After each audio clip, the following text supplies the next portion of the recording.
Served up piping hot today, we are going to do some compositions of rational functions. So first we're going to define a couple functions. We're going to say f of x is equal to 2x minus 1 all over x plus 4, and g of x is equal to 3x minus 2 over 2x plus 5. I'm interested in finding the composition of f on g, and we're going to state its domain as well. So with that in mind, we are going to start by writing down the definition of what it means to take the composition of two functions. Starting with input x, we are going to input that to the function g. Whatever the function g outputs, we are then going to turn into the input for the function f.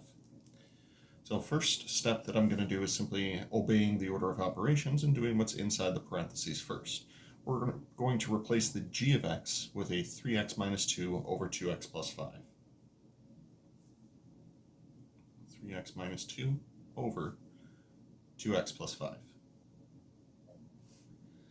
Now, what the function f does to an input is it says whatever the input is, we're going to take 2 times whatever that input is and subtract 1, and then we're going to divide that by the input plus 4.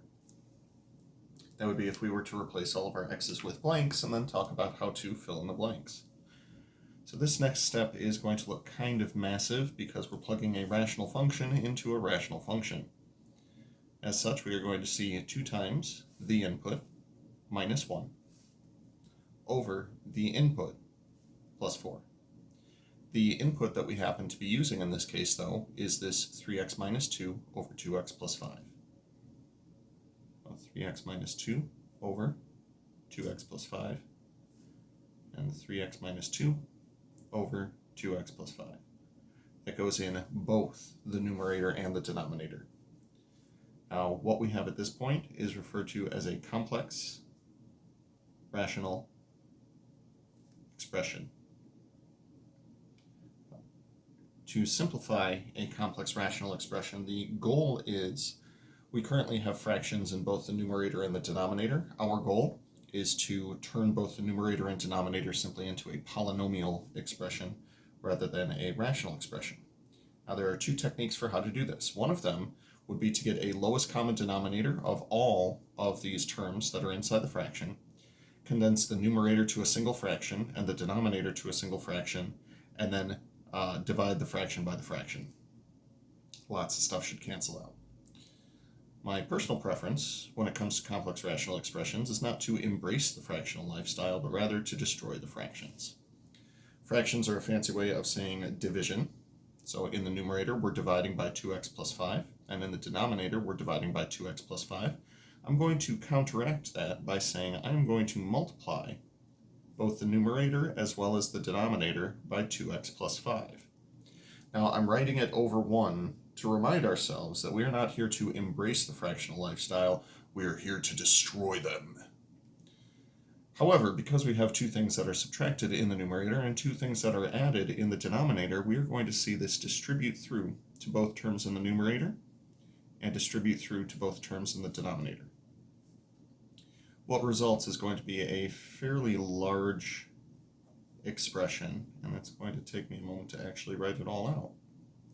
So as I'm writing it all out, let me ask, how's your day going today?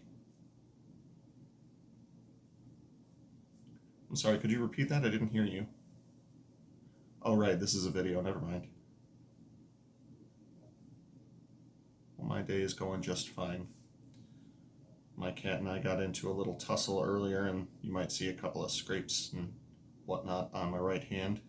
Yeesh. And by a little tussle, I mean apparently I was petting her the wrong way, so she let me know. Regardless, we distribute this 2x plus 5 over 1 to all 4 of the terms in both the numerator and the denominator. The reason that we do so is so that we can start getting stuff to cancel out. So a 2x plus 5 over 2x plus 5, those will cancel out, leaving with just a denominator of 1. However, anything over 1 is just itself, so we've effectively canceled out the fractions. In the denominator, we'll see the same sort of thing happening. 2x plus 5 will cancel with a 2x plus 5. So when I recopy the expression, the first term in the numerator will be 2 times 3x minus 2, And because the denominator is 1, it's not necessary to continue to write the denominator. Minus 1 times. Same sort of idea here. If the denominator is 1, we don't need to write it. And all of a sudden, our numerator is just one single polynomial, no more fractions. Doing the same thing in the denominator, there was no coefficient in front of this, so we'll write this as 3x minus 2 plus 4 times 2x plus 5. Now there comes a temptation with this, because it looks like the numerator and denominator are sort of factored in the form that they are. There's a strong temptation to say the 3x minus 2's will cancel and the 2x plus 5's will cancel, but that's not the case, because we still have a subtraction sign and an addition sign, and we cannot use division to cancel out addition and subtraction.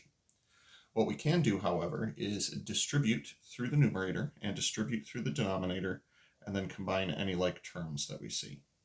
Distributing the 2 to the 3x minus 2 gives us 6x minus 4, and distributing the negative 1 will give us 2x minus 5. All over. Nothing to distribute on the first term, that's 3x minus 2. And we distribute the 4 to get plus 8x plus 20. Then we combine any of the like terms that we see. Combining like terms in the numerator, 6x minus 2x will be 4x, and minus 4 minus 5 will be minus 9. In the denominator, we have 3x plus 8x, that'll be 11x, and we have positive 20 and minus 2, that'll be positive 18.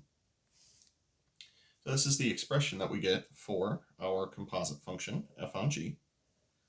As far as the domain is concerned, because we're dealing with rational expressions, what I'm going to do is find the domain issues and then say that the domain will be the set of all real numbers except for the domain issues. Now with this in mind, the final expression that we came up with here, this 11x plus 18, is in a denominator. Therefore, it cannot be equal to 0. Finding a domain issue will be setting that equal to 0. However, there was another fraction that we were dealing with earlier, and it was all the way back at the very first step. We were also dealing with 3x minus 2 over 2x plus 5. We need to make sure that there's no domain issue with that either. So if that denominator, 2x plus 5, is equal to 0, we would once again have a domain issue. Now solving for x for both of these, this would be x is equal to negative 18 over 11, and this would be x is equal to negative 5 halves. So our domain, when expressed in set builder notation, will be the set of all real numbers x such that x is not equal to negative 18 elevenths, nor is it equal to negative 5 halves. Something I always love seeing on our online homework systems, use a comma-separated list. Well, that's exactly what we did. Hope that this was helpful, and I'll see y'all for the next one.